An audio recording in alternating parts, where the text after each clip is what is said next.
ఈరోజు సూర్యలంక తీరం ఒక పండుగ వాతావరణంలో మరి కన్నుల పండుగగా కనిపిస్తుంది. మరి దీనికి ఈరోజు నేతృత్వం వహిస్తున్న మా ఆత్మీయ సోదరులు, నేను ఎప్పుడు అన్నా అని పిలుచుకుంటాను. మా ఇద్దరికి రాజకీయం కన్నా మానసికంగా కూడా మేము చాలా దగ్గరగా ఉంటాం. అసెంబ్లీలోనైనా బయటైనా కలిసి కూర్చొని మాట్లాడుకుంటా ఉంటాం సమస్యల గురించి. మరి వారి నేతృత్వంలో, అలాగే ఎన్డీఏ కూటమి నేతృత్వంలో లక్షలాది ప్రజలకు చేసిన ఘనమైన ఏర్పాట్లని అభినందిస్తూ, మరి ఇక్కడ పనిచేస్తున్న సిబ్బంది వారికి కూడా అభినందనలు. అలాగే పాత్రికేయ మిత్రులందరికీ హృదయపూర్వకమైన నమస్కారాలు. ఎలా ఉంది సార్ ఈ వాతావరణం? అద్భుతమైన వాతావరణం. మొన్న చంద్రబాబు నాయుడు గారు కూడా లెజిస్లేటర్ పార్టీ మీటింగ్ లో మా అందరితో కూడా ముఖ్యంగా చాలాసేపు చర్చ జరిగిన అంశం ఏంటంటే టూరిజాన్ని డెవలప్ చేయాలి. టూరిజం డెవలప్ చేయడానికి అయ్యే ఖర్చు తక్కువ అవుతుంది, ఎక్కువ మందికి ఉద్యోగ ఉపాధి అవకాశాలు కలుగుతాయి. కాబట్టి ప్రతి నియోజకవర్గం శాసనసభ్యుడు కూడా మీ నియోజకవర్గాల్లో ఎక్కడైతే టూరిజం డెవలప్ చేయడానికి అవకాశం ఉంటుందో వాటిని గుర్తించి ప్రణాళికలను రూపొందించి పంపించండి అని చెప్పడం జరిగింది. దురదృష్టం ఏంటంటే మరి ఈ రోజు కూడా ఇలాంటి పరిస్థితుల్లో పూర్తిగా డెవలప్ కాని పరిస్థితులు.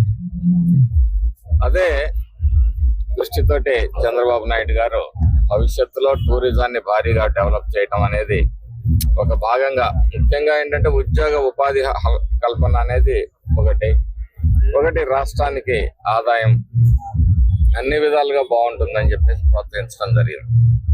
ఇక్కడ భవిష్యత్తులో ఈ ప్రాంతం ఊహించని విధంగా అభివృద్ధి జరుగుతుంది అన్నగారు నరేంద్ర వర్మ గారి ఆధ్వర్యంలో అని చెప్పేసి నేను దృఢంగా నమ్మే వ్యక్తిలో మొదటి వాడిని అని చెప్పి సందర్భంగా తెలియజేస్తా ఉన్నా.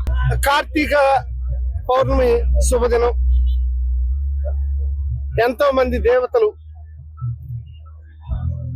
భక్తుల కోసం ఎదురు చూస్తూ ఉంటారంట. ఈరోజు ఈ కార్తీక పౌర్ణమి బాపట్ల సూర్యలంక తీరంలో ఈరోజు సుమారుగా 2 లక్షల మంది భక్తులతో కోలాహలంగా పూజలు, పుణ్యస్థానాలు. ఈ సందర్భంగా మాచర్ల నియోజకవర్గం ఎమ్మెల్యేగా జూలకంటి బ్రహ్మారెడ్డి గారు మనకి ప్రత్యేక అతిథిగా ఇక్కడ రావటం అనేది చాలా సంతోషం. బ్రహ్మారెడ్డి గారు ఒక ఆత్మీయ మిత్రుడిలాగా అన్ని రకాలుగా సమాచారాన్ని షేర్ చేసుకుంటూ ముందులో నడిసే మేమిద్దరం ఈరోజు ఇక్కడ కలవటం అనేది చాలా సంతోషాన్ని వ్యక్తం చేస్తూ తెలుగుదేశం పార్టీ శ్రేణులు తెలుపున స్వాగతం తెలుపుతూ ఇక్కడికి వచ్చినందుకు ధన్యవాదాలు కూడా తెలియజేస్తున్నాం. ఈ 2 లక్షల మంది వచ్చే భక్తుల కోసం మున్సిపాలిటీ, గ్రామ పంచాయతీ, పోలీస్ డిపార్ట్మెంట్ మరియు ఎంతో మంది అధికారులు గత 10 రోజులుగా కష్టపడతా ఉన్నారు.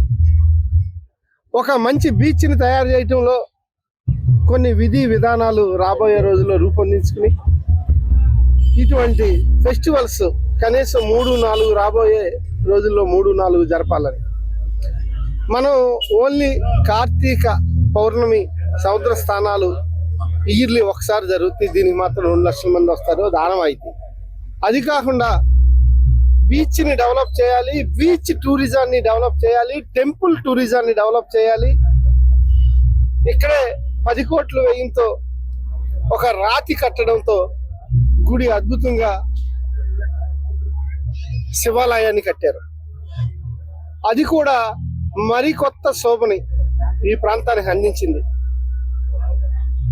రాష్ట్రంలోనే ఇటు తెలంగాణ రాష్ట్రాలకు కూడా బీచ్ శాండ్, సమాంతరమైన శాండ్, బీచ్ శాండ్, ఏ గోతులు లేకుండా సముద్రంలో ఉండే ఇటువంటి బీచ్ అనేది, ఇంత క్లీన్ బీచ్ అనేది ఈ జిల్లాల్లో ఎక్కడా లేదు. ఇటు నెల్లూరు కానీ, ప్రకాశం కానీ, ఇటు మచిలీపట్నం కానీ ఎక్కడా లేదు.